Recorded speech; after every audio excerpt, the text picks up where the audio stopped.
All right, so here's the purpose of this. Every Monday, actually Monday, what is today? Wednesday at 4 o'clock Eastern, 3 o'clock Central, 3 o'clock my time, I'm going to be available for 1 hour. And the purpose of this is to follow up on the weekly wisdoms. Any of those comments, any of those one-liners or those one stories that you want additional information on, this is the arena to ask the question about it. The weekly wisdom in and of themselves are basically bombs. They're conversation starters, and they're sort of left to the viewer as to what they're going to use it for or how they would take advantage of it. This scenario every week is going to give you an opportunity to go, okay, regardless of whether it's the latest weekly wisdom or whether it is a weekly wisdom that you're dabbling with, you think you would like to wrap your head around, but you're having some issues, we'll go over that one. If you want to find out where is it most useful, we'll go over that. This is your opportunity to discuss any of those weekly wisdoms. All I ask is that if you would like to please turn on your camera so I know that you're not dead or that you have a bag over your head. This is about you. So when you, there you go, Felicia. When you pop in, I'm hoping it's because we've got a question. So I'm all ears. Who wants to start? Now everybody's going to be so cautious. Okay. Pull back. All right. No one's going to say anything. I'll start it. Melissa, which one of those weekly wisdoms do you like the best? Okay, I'm gonna have to ask you right now. I've got a lot going on, so I'm trying to organize everything. So this weekly wisdom, is it 1 hour every week, or is it an email or something that we get with a minute and a half? What is it? Both. Weekly wisdom is joining the group. We have now almost 20,000 people are joining the group. It is a 1.5 to 3 minute rant. There is no follow-up. There is no, gee, call me. There is none of that. It's just, hey, you subscribe free and here's some more conversation starters, because I believe the biggest thing missing in our industry is how to talk to people, not product knowledge, not even product. It's how do you talk to people? That's what the Weekly Wisdom website does. This is a weekly invite for all the people that are paying $1.16 a week, an opportunity to pick up one of the weekly wisdoms and ask questions about it one-on-one with me. I will be available to everyone that is paying their $4.97, an opportunity to ask questions on any of the ones that are on the Okay, website. when did the 1.5 to 3 minute weekly rants start? When did they start? I think it was about maybe 3 weeks ago. And the 3 first weeks ago. And where do we access, or how do we see them? weeklywisdoms.plural.com have So all of them listed. we go to the website, you've posted it, we watch it, and then an hour follow up once a week. Each week, you're going to get an email. So check your spam filter. And Each week we get the 1.5 minute rant. I'm correct. sorry, you put it that way. So Exactly. I just put the link to the Weekly Wisdom site in the chat. Chat. You Thank you, save Shalom. that. Thank you. You're a saint. Appreciate it. And that's where you go to research or to review as often as you'd like. Look at them. That's free. When you have questions about them, that's what this is. And if you've got a question about them, by the way you ask it, will probably be beneficial to other people on this call, because if they like that weekly rant, then maybe they can find a way to use it as well. I'm trying to help everybody in this business just get better by taking it away from data and just having conversations with people. okay, I don't even think I've created an account yet. So you have to create an account? I have no idea. I've never been there. Anyone? Shalom, do you have to create an account when you go there? I believe so. I think I you did. do. I think you do, Melissa. Yes, Yeah. because that's how we let you in. Then you become a member, and we get to know who you is. How's that Yeah, for so you become a member of the free weekly wisdom? videos. And then I just registered for this, the $4.97 a month, which is awesome. So Well, I'll I start. did that. I did I'll that start. a I'm few looking weeks at ago. the weekly wisdoms, and one of them over here is the Roth IRA versus life insurance. right? So conceptually, they're both the same, will give us a tax-free distribution. I do understand one is gonna be collateralized and one is gonna be liquidated, actually liquidating the positions. But people still gonna be under the assumption that, yeah, you know what, I can do 3-to-1 on the Roth IRA if I invest it smart. True. So let me tell you what Congress is thinking. They want to allow states to impose a tax. Now, you live in Florida, so your governor's fine. But California, Illinois, and New York are gonna jump on that one in a heartbeat. Now, is So it there a are state thing or is it gonna state be a tax. federal? Really? State. No, Shalom, I don't think any politician would want to start by incenting the American people to buy something and then change the rules midstream. But of course, it's not like they haven't done that before, like Social Security, right? Yeah. But there's too many billions and trillions of dollars in Roth accounts.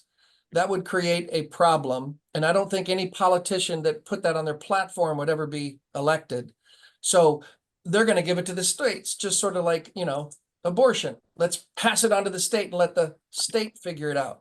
Well, there are certain states that'll jump on that in a heartbeat. And I think that Congress guy from Massachusetts wanted to entertain that idea a couple of years ago to limit the tax-free gains on a Roth IRA, right? that I do not know. And I don't know if it's a political side. I think the government is on both sides of the aisle realize both sides of the aisle are broke. It's not Yeah. like the Democrats are broke and the Republicans aren't. Both are equally involved in raising the federal debt. But the solution to federal debt is based on your tax return. How much money you owe the government will be based on your tax return, not your net worth. So think about it. A Roth IRA, the only thing I don't like about it, and I remember back when they came up with a Roth IRA, I was asking every gray-haired man in the office, how come they're demanding a 1099? When you start taking money out, there's going to be why will there be a tax form on the way out? Ta-da! You run the math.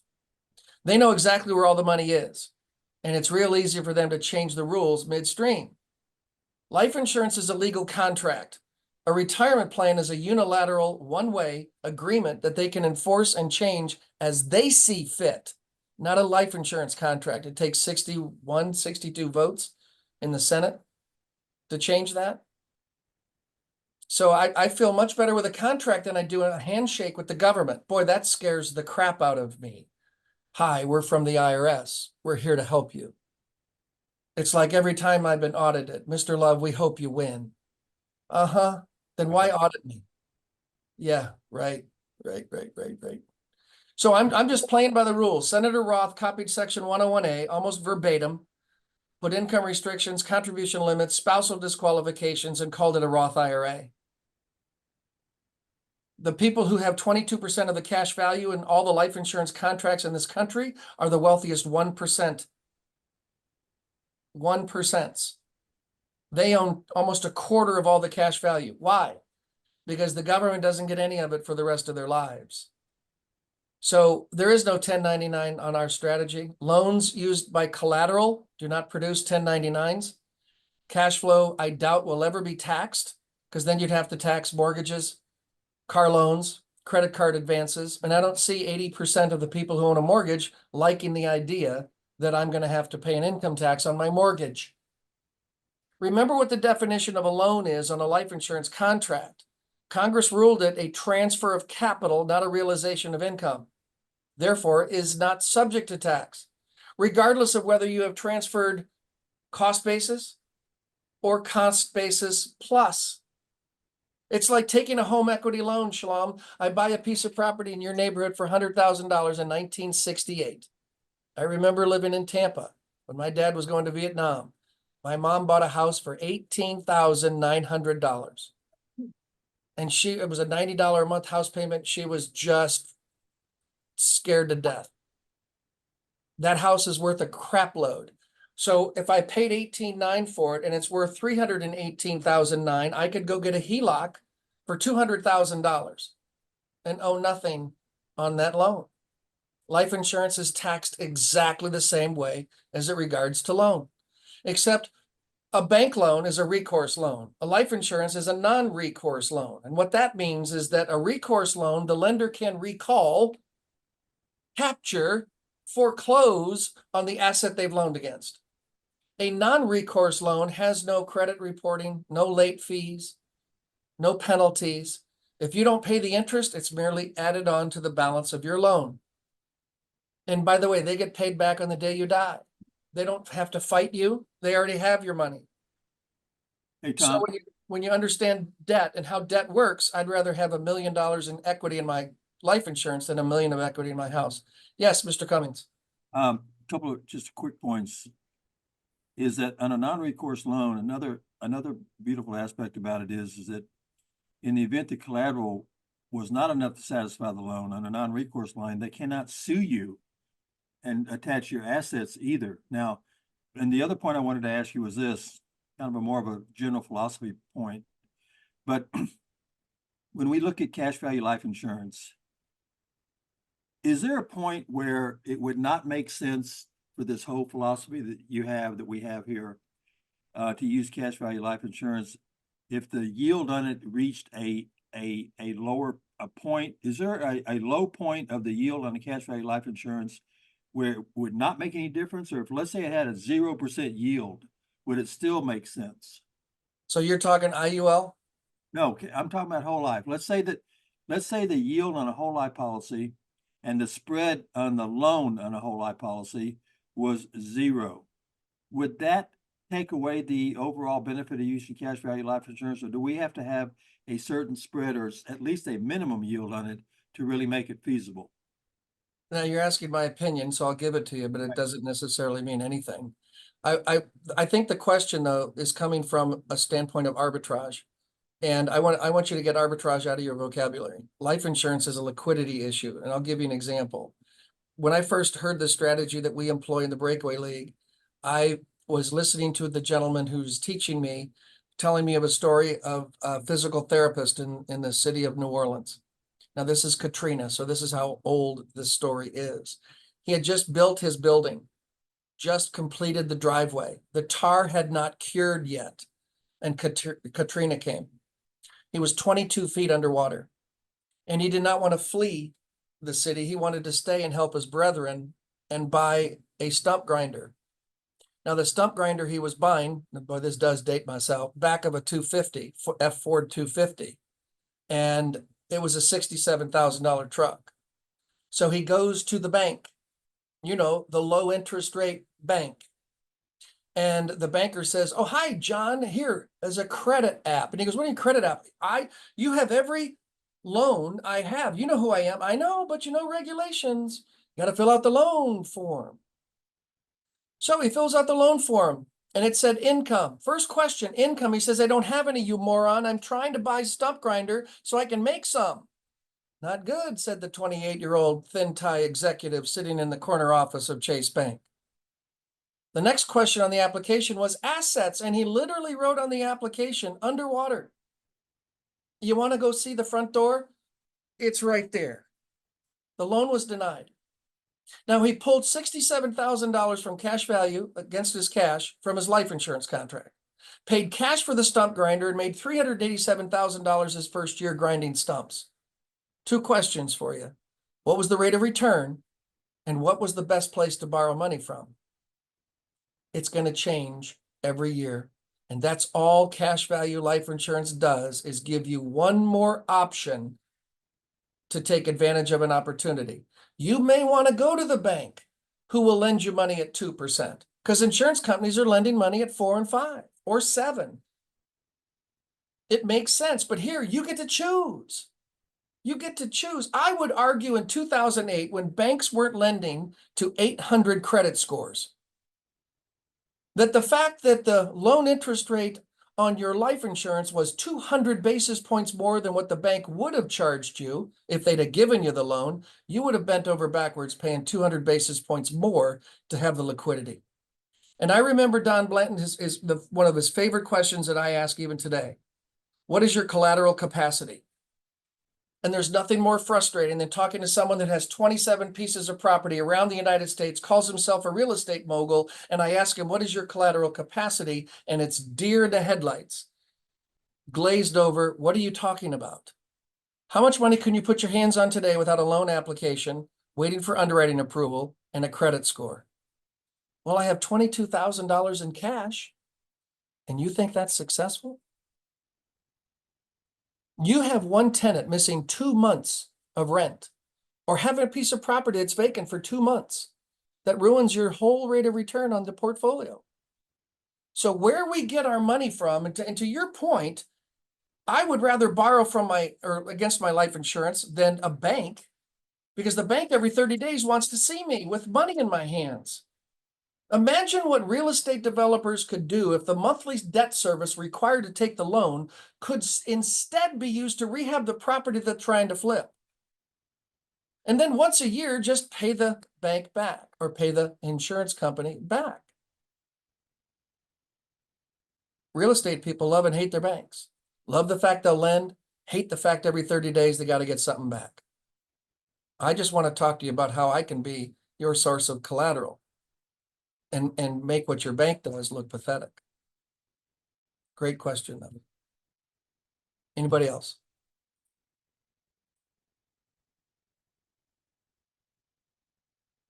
Steve LaBella, you must be an IBC guy.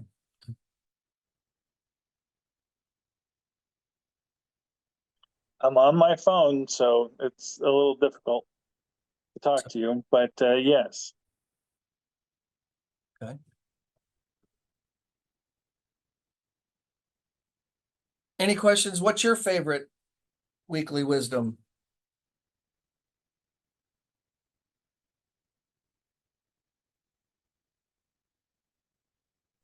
In all honesty, I have not viewed enough of them to find a favorite. Okay, I've gone through about maybe 5, okay. but you're speaking my language, son. There needs to be more of us. Needs to be more of us. Are you coming to the forum? Unfortunately, I am not available to make that. Because there's going to be people there that are going to make me look like a kindergartner. Going to be a good group of people. You're too humble. Rich, how about you, sir?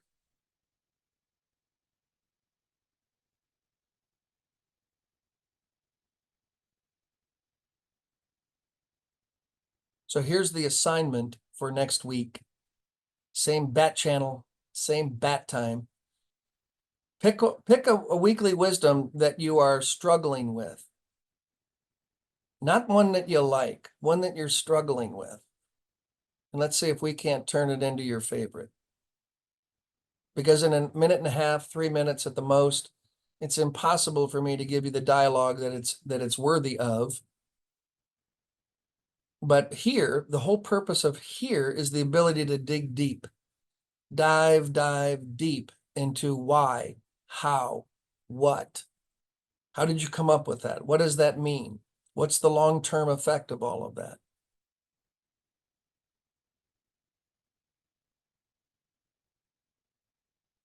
I don't think I have a weekly wisdom on as to why IUL is questionable on the distribution side.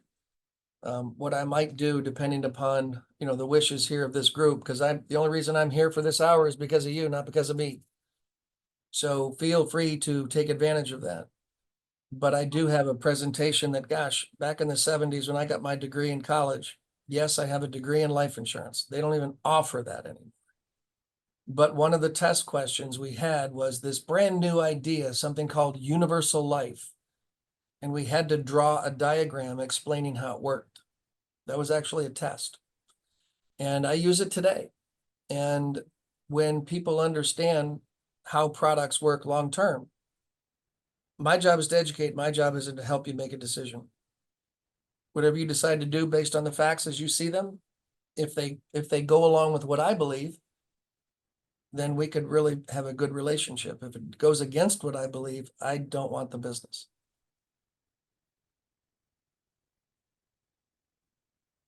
Shalom, when you coming back to the group? That's a good question. It's been a while.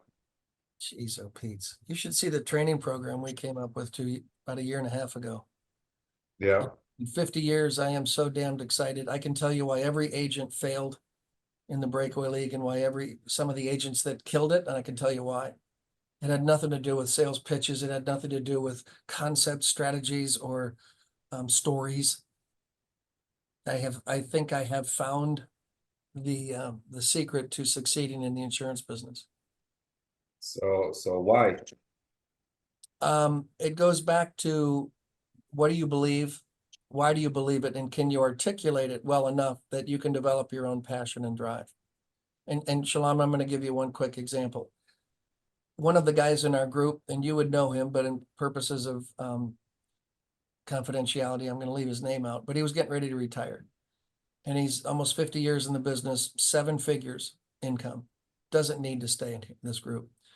We started on October 7th of 2021, 2022, putting this, what we call the curve, kind of coincides here with the logo we have.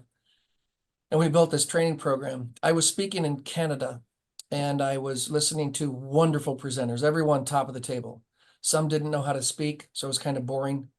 Others that were just excited as hell.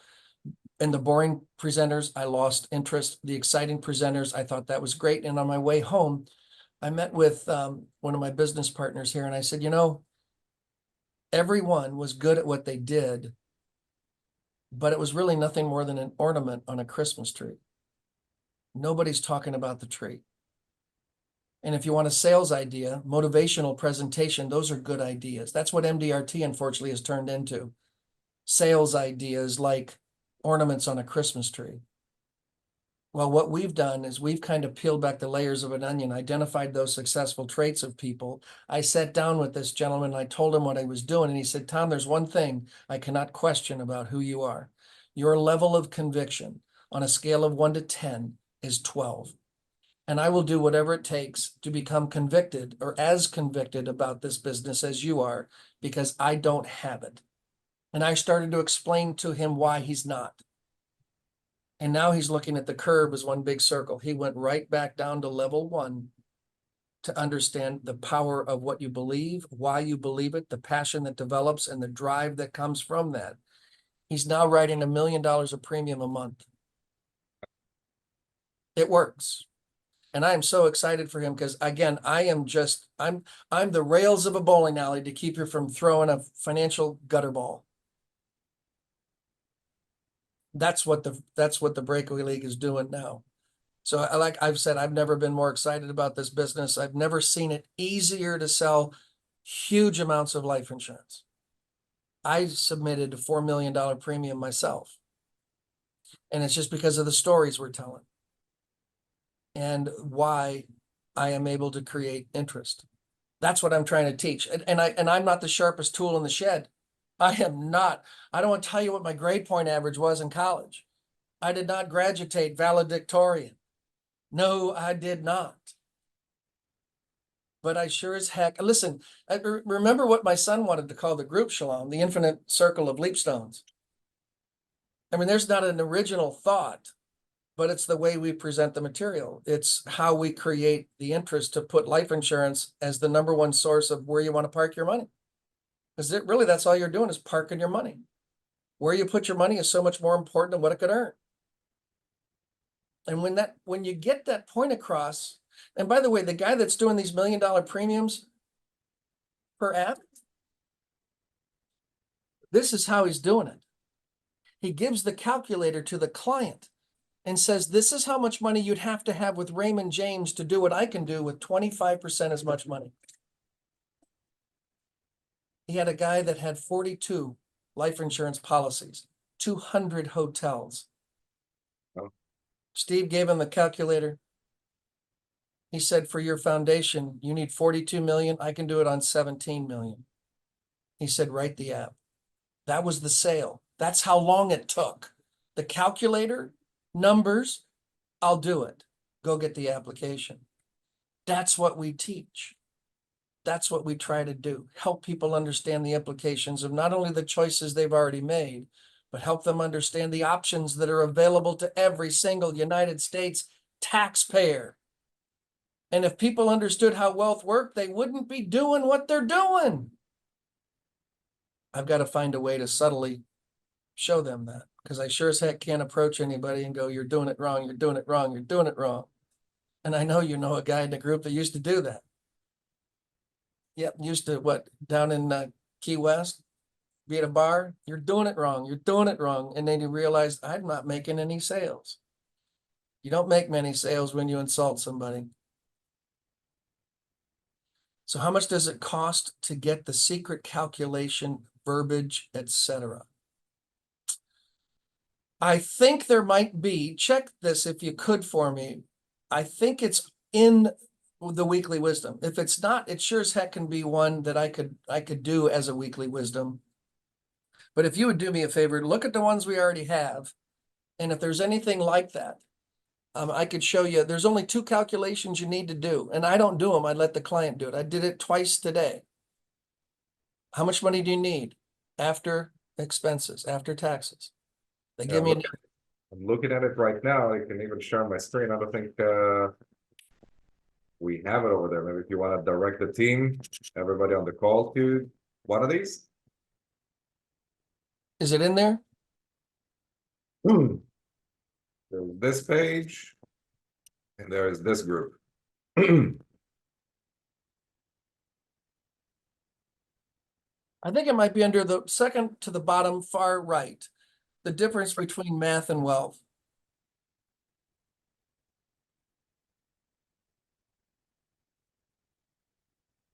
You want me to play to the group? Well, everybody's a member. All right, they can go and I have to listen to myself, which I just. Ugh.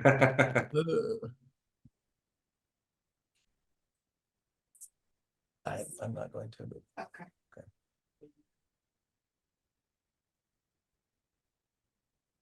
All right, so Rich, here's my question. If you go in, you are now, since you made the mistake of giving us your email. We are going to inundate you now with options on what you can do to use more of me. We're going to be having some specials. I'm going to be traveling the country doing weekly wisdom events around the country for 2-hour stints at a time. And for $97, you're going to get a package of good stuff. We're going to have 2 hours to go over really anything that you want to. And then I'm going to show you everything else that we're trying to do within the Professionals Forum, Weekly Wisdoms. Let's see if I've got the, okay, that's the forum.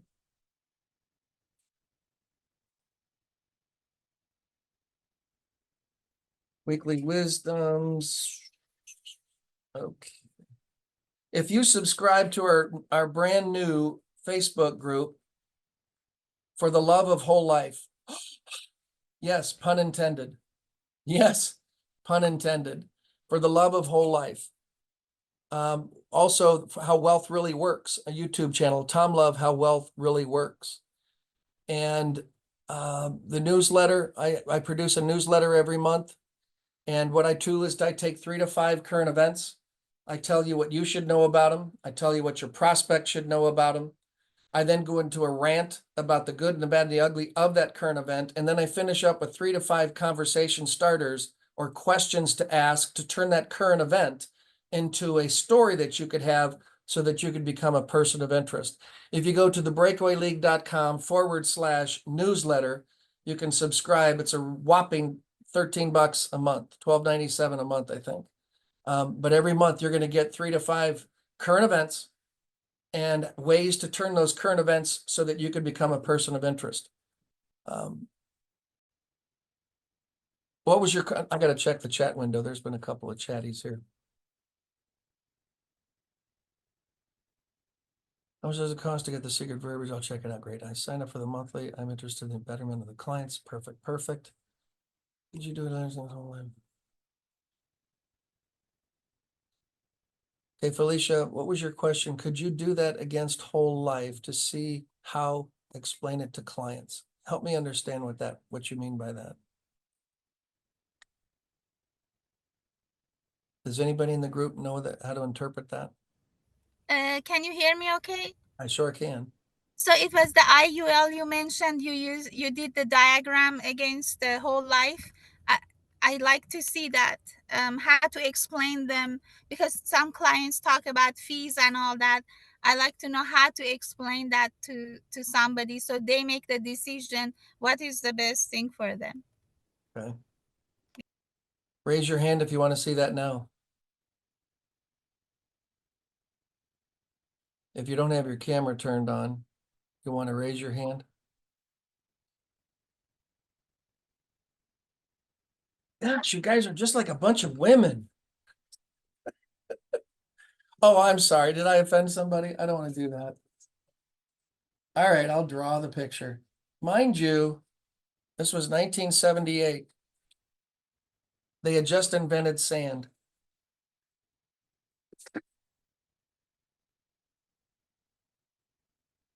All right, this was a test question.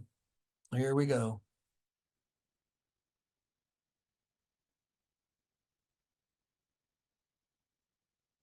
Where in the heck did I put it here?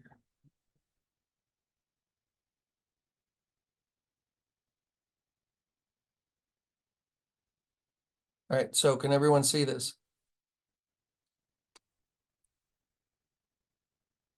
All right, so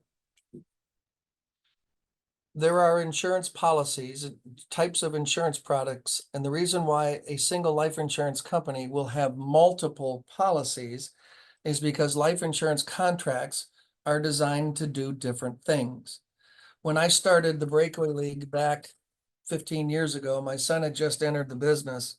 And at that time, I was starting to travel a lot with getting the Breakaway League up and going. And as a result, he was by himself at the office. Now, he was an architect and he purchased a printer that was 48 inches wide with a piece of paper that was 1 mile long. So it wasn't printing on an 8.5 by 11 sheet of paper. And what he did was he graphed the cash values and the death benefits of every contract offered by the company. And he was doing the graphs against the premiums and the death benefit against the premiums. And I come back from traveling one week and he says, "Dad," I go, "Yes." "Guess what?" I said, "What's that?" He said, "I just did all the graphing of all of our life insurance contracts. They're all the same." I said, "Welcome, son, you're an actuary. They are all the same. Every life insurance policy does not have a differentiation on where it can invest its money.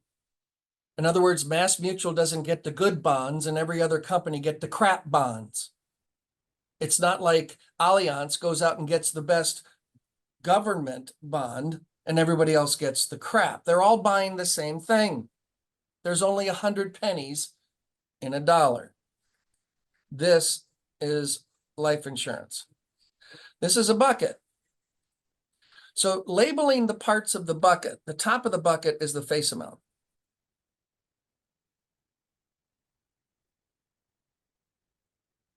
And by the way, when I'm done with this, I'm going to give you an opportunity to take a snapshot of it with your cell phone. So don't worry about writing it down with me. Just let me finish the conversations here, and then we'll take a picture of it. The contribution that's going into the bucket is referred to as premium. The cash values that are in the bucket are referred to the cash surrender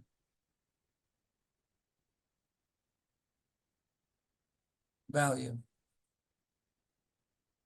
The difference between the top of the bucket and the top of the cash value is referred to as the true amount at risk. Also, the term insurance portion. Because remember, Dave Ramsey says, when you die, you don't get your cash value. Maybe someone should remind him that when you sell your house, you moron, that you paid cash for, you don't get your cash and the selling price of the house. But that's okay. He doesn't understand collateral or equity. Now, when you buy this contract, there's a drill hole in the side of the bucket, not underneath the bucket. If it were underneath the bucket, the fluid would drip out. So it's just above the brim, just long enough for them to send you 14 notices your policy's about to lapse. Now, when you bought this thing, it was a 1/16 inch drill bit. That big. Because that's all the mortality charges. And dripping out were three things. Mortality, admin, fee. And those three things are assessed monthly to the cash value. Whether you make a payment, whether you overpay, underpay, make no pay, there's these three charges. Now, when you bought the policy, you were healthy, wealthy, and wise, and you're building cash. Now, the older you get, this true amount at risk becomes very expensive. And the longer you live, this is the higher the expense, because 1 year term insurance at the age of 98, 99, and the age of 100 is 270% of what you are insuring yourself for. There is a point in time when you have to look at all the canceled checks and say, look, the next one I write won't even give me back what I put in. Do I say, oops, I made a mistake and stop, or write another check and hope you croak? Those are your choices. Now you're old, you're my age. This is no longer a 1/16, this is a 1/4 inch drill bit. Now, guess what happens when you keep living? Oh, when your mortality age, it's a 1/2 inch drill bit. Now, there's cash value in here. It is a pouring out now because your mortality charge. And you thought the cash could be used for you to produce an income. No, pretty much it's got to stay in the contract to keep those three charges at bay. And heaven forbid if you should make the mistake of buying option B in a universal life contract where you get both the cash value and the death benefit. You will be paying mortality on the face amount for life. On the accumulation side, universal life is a phenomenal low-cost product. Whether you overfund it or underfund it, it is extremely inexpensive. It's wonderful for estate planning. IUL is wonderful for estate planning. On the distribution side, if a client wants to buy life insurance on a universal life platform and wants to engage in the distribution side, I will recommend they go someplace else. I don't want the client, I don't want to have to look them in the eye when that drill bit, because they lived, is just pouring money out of this thing. Now, did that help? Michael Drayton, did that help? Yes, it did. Perfect. Thank you. All right, so I'm leaving it up here. Take a picture of it if you want with your cell phone.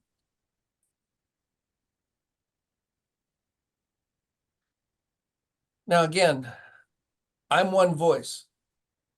I'm one voice. I have my thoughts. I have my preferences. I have my likes.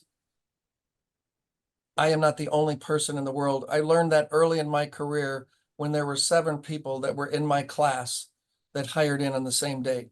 No one is around from the 7 people that I hired in with. Nobody. And as I looked around the room, there were agents in the office I could not fathom buying anything from. Yet they were somewhat successful. There's enough to go around, people. If you're building a practice around IUL and you firmly believe that that is the best thing in the world, my hat's off to you. I applaud you. I wish you success. I am not going to tell you what you're doing isn't good for you. If it's working, awesome. What I want to do is I want to teach you, regardless of what it is that you believe.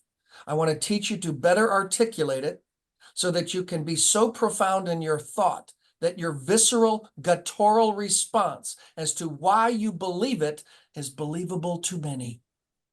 Because your job, if you remember what Simon Sinek said, is not to go out and find people who need to buy life insurance. Your job is merely to go out and find people who believe as you do. And if you believe a certain deal is going to make a certain way for a certain person and you can articulate it, you will succeed. You don't need me for that one, but if I can help you articulate better what you believe and why you believe it, man, you will be your own accountability partner. You will be your own forensic analyst. I like to refer to myself as the rails on a bowling alley. I don't want you to hit a gutter ball. make a financial mistake. There's a lot of good products, a lot of good companies, and a lot of good agents. There's enough to go around. Lead with what you believe, and you will attract those who believe as you do, no matter what it is that you believe. I'm going to give you a stupid example. But if I believe I have a monster under my bed, and I believe it viscerally, gutturally, I've seen the clothes move in the middle of the night. I've heard the animal barking. If I believe it, you cannot challenge that.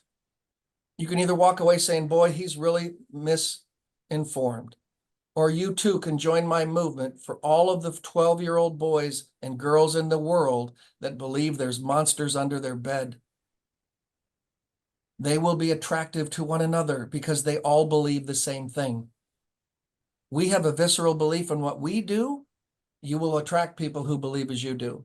The better you are at articulating that, the more attractive you become, and business will flock to you because you know what you're doing. Quit being everything to everybody and be extremely good for a seldom few. Pick a lane and own it. Top of the table producers know a lot about a little. Most people are taught to know a little about a lot. No, become a specialist. Become a specialist. Any other questions?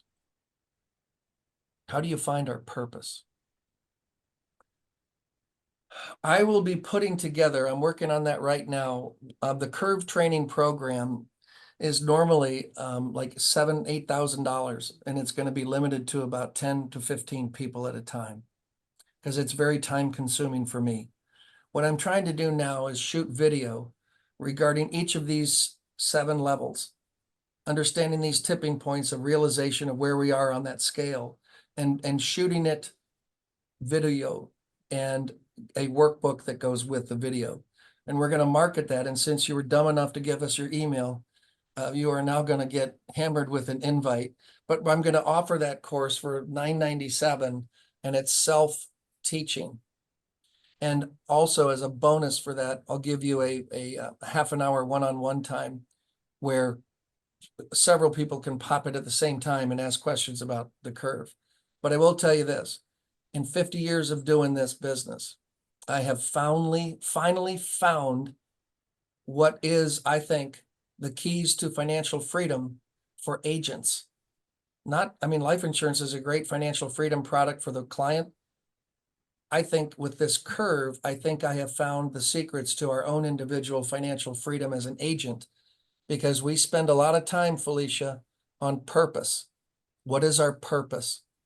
And I can't tell you how many people get a license simply because the neighbor down the street drives a Cadillac and he's in the life insurance business. And everybody I know that's been in the business more than 30 years drives a nice car. I get that. I get that. Attracted to money. Those people kind of wane out rather quickly, because if that's your only motivational factor is to make money, and I sense that, I'm not going to help you. But if I can sense what you're doing is going to help put me in a better position than I was before you met me, not only will I do business with you, I will easily refer you. And that's what I think is missing. You know, we ask for the referrals in the wrong manner. By the way, if you like what I've done, I'm going to ask that you give me the names of 10 people you don't like. Because that's who we get. There are times during the conversation when their jaw drops and their eyes go out of their head. Who else do you know needs to hear exactly what I just said? Problem solvers are referable. Salespeople are not. The opposite of interesting, boring. What do we talk? How do we talk? What do we talk like? Is our conversation interesting? Is our conversation boring? Is it all numerical? Is it all factual? Is there no emotion in the conversation? Those are the things that I try to teach, and that's what's in the Curve. If I could help you understand better what drives you, and you can articulate it on your own, you don't need anybody to help you succeed. It's within every single one of you. You just don't know it.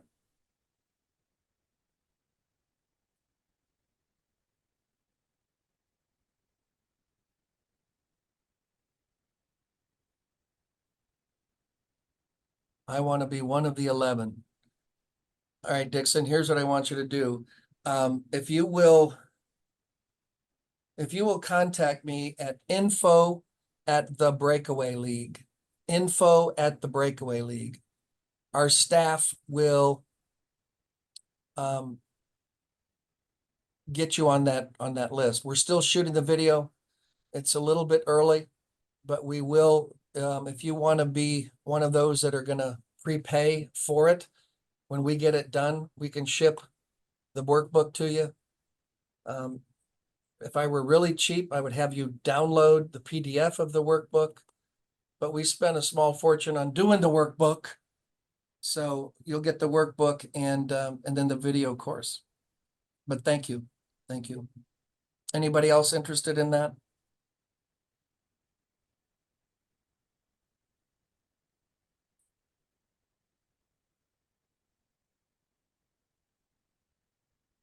Michael, I want to be one of those 11. I didn't see that. My mistake. Sorry about that. Michael, I'd love to have you. Same thing for me if you would. info@the-Breakaway League. And we will get you on that list. I just completed the course with Modern Woodman.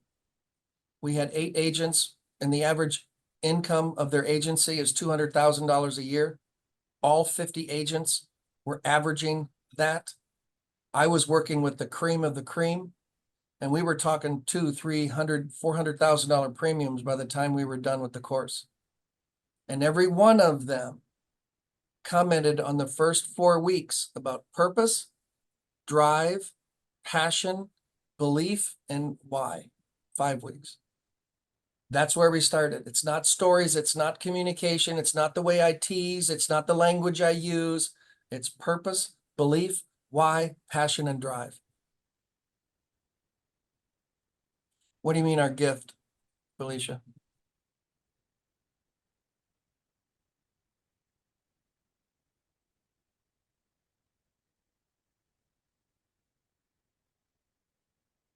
I have a quick question, Tom.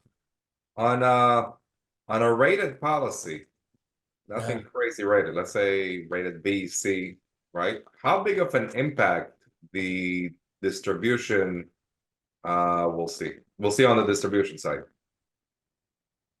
So if I were to tell you every rated case we place, would you believe us? Yes. And here's why. A rated case, Shalom, is standard based on your medical history. There isn't a penalty because you have heart disease. You're not going to live as long as someone who doesn't. So you're asking the insurance company to have at a certain time in their life all of this money. You're going to pay more, but the insurance company pays quicker. Now, we can laugh. We think that's cute. It's exactly the truth. You are saying instead of taking mortality at the age of 87, 8 doctors and hundreds of thousands of statistics with your condition say you're going to live to 81, not 87. So at 81, I'm going to be able to do exactly the same thing if you were healthy and at age 87, but because you're going to live not as long, you'll have the exact same amount of cash value, the exact same amount of distribution, and the death benefit. It's just going to come quicker. There is no penalty for being rated.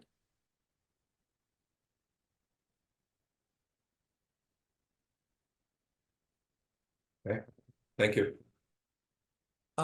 Is there, Mike, is there 2 of them? I think the net is old. Do me a favor, send it to both. I'll tell you what, I've got this. I can have our team send you out an invite. And we'll That would do be that both for Mike and for Rich. Let me make sure. Let me find a purpose. Our gift. What is unique about an agent that brings to the table so they know where to focus? The only thing you should be bringing to the table is what you believe. When I first got my license, I was trained to identify the personality trait of the person I was talking with, and I was going to pigeonhole them into amiable, expressive, analytic, or driver. Now listen to this crap. I was supposed to change who I was so I could articulate my message the way they would want to hear me.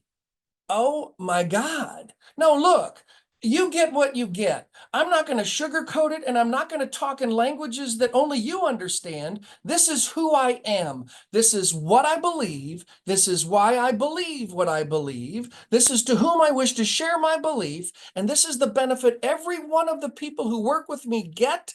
Do you believe like me? I don't have to believe like you.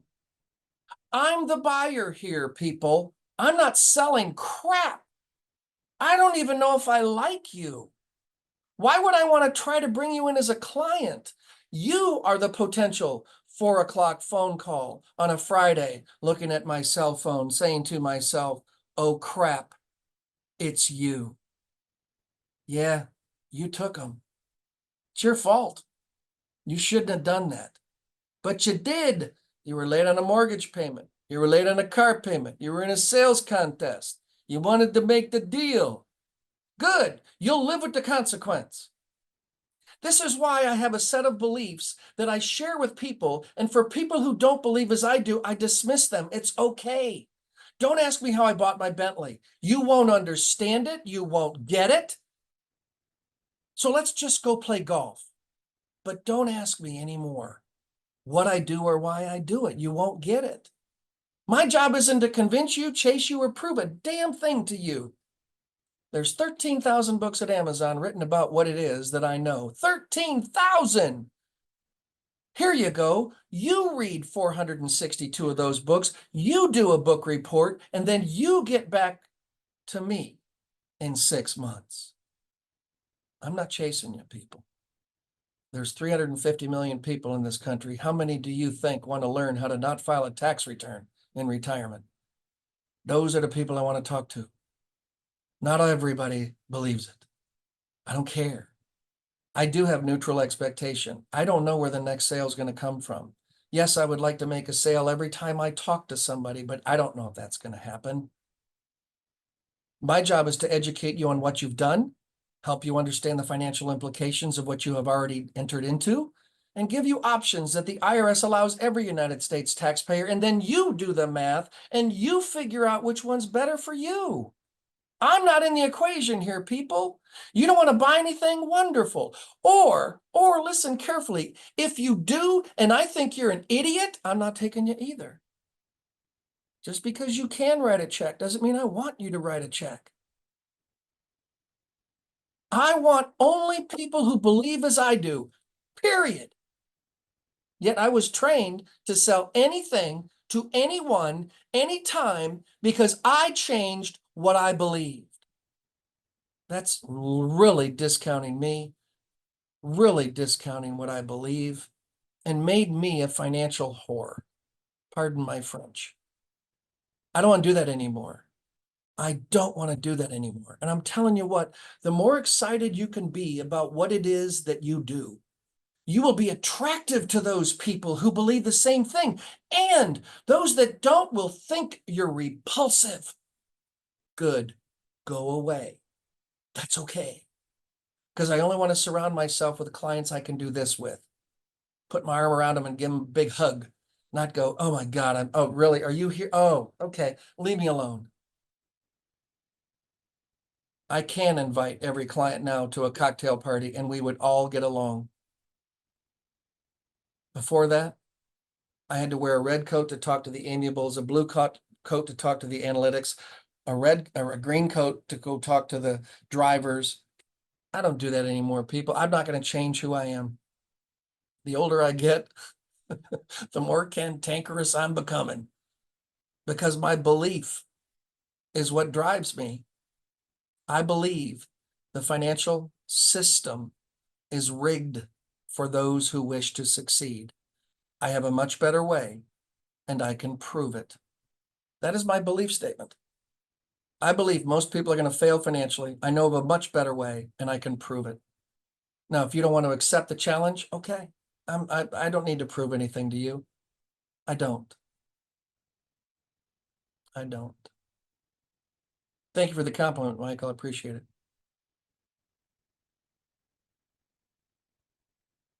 Michael, is this the first time you've heard me?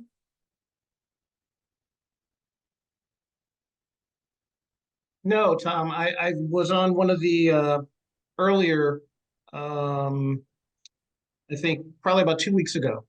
Okay. And we share a couple mutual friends, Jim Ruda up in Canada and Van Miller. The Canucks. Well, Van's not, but he lives in Milwaukee. Might as well be a Canuck. Are you coming to the forum? More than likely, yes, I will be there. Because they're both going to be there. Yeah, Jim was sharing with me that you guys are all getting together. I think he went to the last one last year. Jim and Van were at last year's, correct. Yep. Now, if you buy the ticket that Melissa's buying, you get to a hockey game, you get dinner, you get a room night paid for, you get to sit with those people for a lunch or breakfast in their table. And then on Wednesday afternoon, it's a roundtable discussion with just you and the speakers that are there. Uninterrupted. No one else is going to be bothering you. And Michael, that's the one thing when I got my license, and my dad was pretty successful, wasn't a top of the table producer, but he was pretty successful. And if we went to an MDRT event, you'd see Ben Feldman, or you'd hear of Ben Feldman. You could never see him. There was a swarm of people around him, or the John Savages. But I was speaking in New Orleans at MDRT, and I think it was maybe 2018. And John Savage's daughter came up to me after my presentation and she said, "You remind me of my father." Now, I could not have been given a better compliment in this industry. So those types of people, and I never met John, and John lived in Toledo and I lived in Flint. I mean, we're talking, maybe 2 hours apart. Never met the man. That is a tremendous compliment. And even if I would have been able to meet, thank you, Dixon, even if I would have been able to meet him, there would have been 9,000 other people there that were pushing me aside. And today you can even go listen to Van on social media. But my God, to be able to sit next to him for breakfast or lunch or dinner or an hour. What I really like about this year's forum is we have 10 hours of networking. We have a presenter that's going to speak for 55 minutes, and then we have an hour break. So it's not 5 minutes to go potty, then run back to your chair. We have speaker stations set up where all the speakers are going to have their own high top, and they're going to be able to talk to anyone, anywhere. And that's what I want to do for this industry, because I have been very lucky, very fortunate, and I want to give back, because I think 92% failure rate sucks.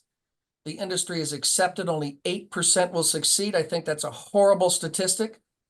I'd even like to get it to 16% that succeeds, and still 84% suck rate.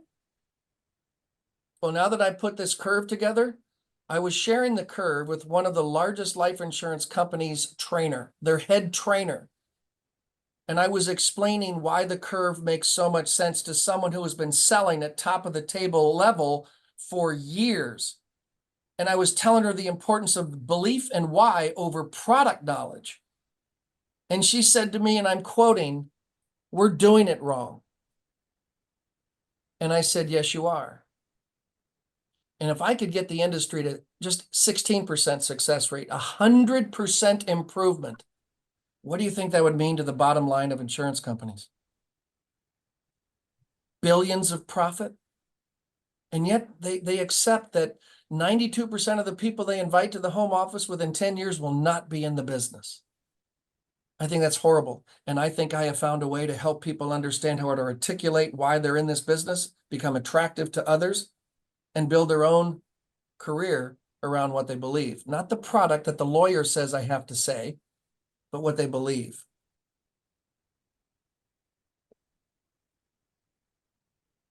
Amiable and yeah, so Rich, amiable, analytic, expressive, and driver is the fourth. Yeah, it'll be 50 years in this business in just a couple. I think this is year 47 or 48. But I remember getting my license at the age of 19, and I said, I want to have a head of hair like Bob Barker, and I want it solid white, and I want to grow a beard so I can look old. Well, now, and I want to be 55. Well, that was 12 years ago. And my ambition in life is to fill the Bridgestone Arena before I die with people in the life insurance business that want to become good. And if I can help them get better, by bringing them exposure to some of the best storytellers and people can explain how they do it, then I will have succeeded. It's my little pet peeve, the chore I am putting upon myself. Anybody else have any question? Melissa, which one? You want to be invited for the course? Yeah. Alrighty. Will do. Anything else? So do me a favor, raise your hand if you think this was a good meeting. And better yet, send it. I mean, when you get an email from us, because darn it, like I said, you made the mistake of clicking on, you want to join something, we now own you. So as we send these emails out to you, could you do me a favor and pass them along to other people in this business? I want to get this message out. Life insurance selling has never been easier in my life than it is right now. And it's not because of government intervention. It's because I got better. And now what I'm finding that I've done to get better, it is transferable. I want everyone to understand the implications of their choices. So Dixon, you're raising your hand because this was a good meeting. Yes, sir. Sure did. Perfect, perfect, perfect. Real quick then, I'm going to go around the horn here. Tell me what was your number one takeaway from this one? Melissa, you're first on my Hollywood Square. Shoot. Okay. Well, I liked your scribbles. So I'm Scribbles? yeah, I'm gonna definitely master that, use that. But I think just hitting home to, you know, what you believe, why you believe it, and can you articulate it? Because I think that that is my issue. I'm not very good at articulating. So that's what I need to work on. See you later, Josh. Okay, perfect, Melissa. Michael Drayton, how about you, sir? Number one takeaway. Everything, but specifically pick a lane and own it, become a specialist. And this was a big one. Problem solvers are referable. Beautiful. Love that. And then learning about the curve. That was amazing. Tom Love, I've been looking for you all my life. Thank you for being there. I don't know if you know this or not, but this is being recorded. So can I use that? Absolutely. Okay. I will hold you accountable. Rich, you want the invite too? And who else was it? Drayton. Oh, Me. Labella. Steve Labella. All right. I guess should be Drayton.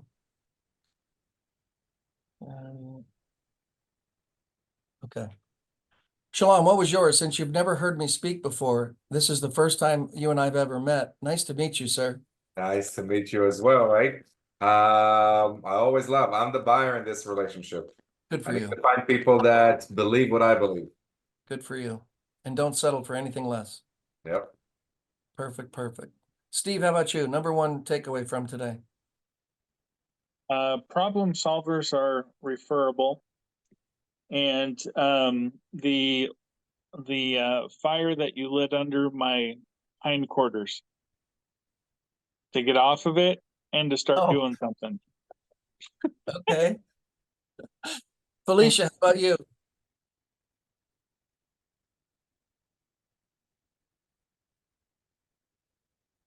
It's the, I put the I put it in the chat box in the chat, Tom. So I really, I mean, it's fantastic the way your belief. I mean, one of the main reasons I'm in this call is the the way that you have so much belief. That is fantastic. I appreciate that a lot because it's kind of contagious, you know. And the things you mentioned about this diagram you wrote here explained about the cash value, and what you mentioned, the options about borrowing against your life coverage versus going to the bank. These are the things that, I mean, there were more than that, but these are the highlights. Thank you. You bet. Dixon, how about you? Well, my memory is a little slippery, but the main thing is the fact that resonated with what you said to me is developing and understanding why you believe what you believe. And you had you point out three things when you say that. Could you point out those three things again? This is what I believe. This is why I believe what I believe. This is to whom I share my belief. This is the value they get when they do believe what I believe. Do you believe like I believe? Five There you things. go. 5 things. And again, I don't care what the belief is. I believe an annuity is the best product in the world. The reason I believe that is because it does that. My goal is to go out and find people who would benefit from that. This is the value someone gets when they buy a Do you believe it like me? And I don't care what it is. I sell shoes. I sell nuts and bolts. I don't care. The curve, while written because I'm in the insurance business, the way we've set it up can be transferred to people who, lawyers, real estate agents. I mean, it goes to anyone who actually has to make an impression on someone to earn a living. Can you imagine if my why was, I want you to buy my big ass life insurance policy so that I can own a Rolls Royce? Yeah. Can Yeah, you that- imagine how many attractive people would be willing to hook their wagon to my horsey? Nobody. Nobody. And unfortunately, that's the way some of us talk. It's in code, but that's what people hear. Look, I don't want to sell you a damn thing. I believe a well-educated taxpayer will pay less income taxes over their lifetime. I believe that, whether you buy from me or not. But I also believe the opposite. The less you know, the more you're going to pay. And if I could stop that, would you want me to? I don't know. We'll see. We'll see. John, how about you? You haven't said anything. You've been kind of quiet.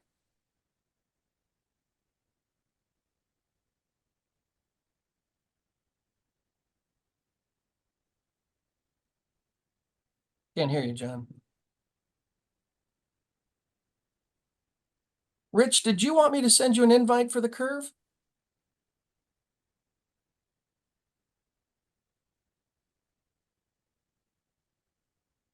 Last but not least, Mr. Michael G. What was your biggest takeaway from today? Well, unfortunately, I came in a little late. Can you hear me? Yes, I can. Good. So I was plus for 12 years I've been an IUL guy and I'm looking to learn more about whole life. So I'm kind of just absorbing, but I'm glad to participate, to at least sit in on this first meeting, and I look forward to the next one.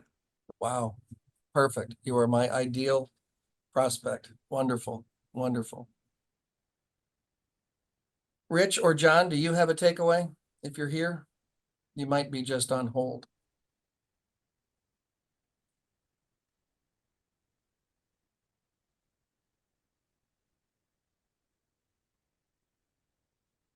All right, people, I will